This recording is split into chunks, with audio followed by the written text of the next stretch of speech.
Damas motorga Spark Porsche qo'yish necha pulga tushadi? Ko'pchilikda savol bo'lganda, bundan oldin videosini qo'ygandi u. Narxi necha pulga tushadi deb, yangilar bo'lsa profilga o'tsani ko'rasizlar. Xullas, ishimiz tayyor bo'ldi. Idealniy holatda qilganmiz.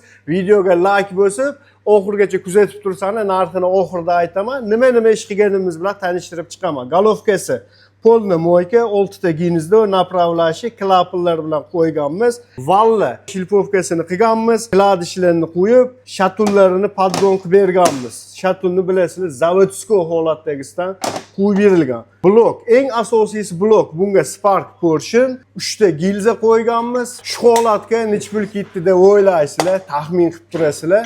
Damasi bor, labosi bor, metizi bor yaqinlarga jo'natib turasizlar. Sahifamizga obuna bo'lmagan bo'lsangiz, obuna bo'lish esingizdan chiqmasin. Narxiga keladigan bo'lsa, shu holatga zapchasi, tokeri, moykasi, общий hammasi xizmatlar bilan 2 760 ming so'mga tushdi.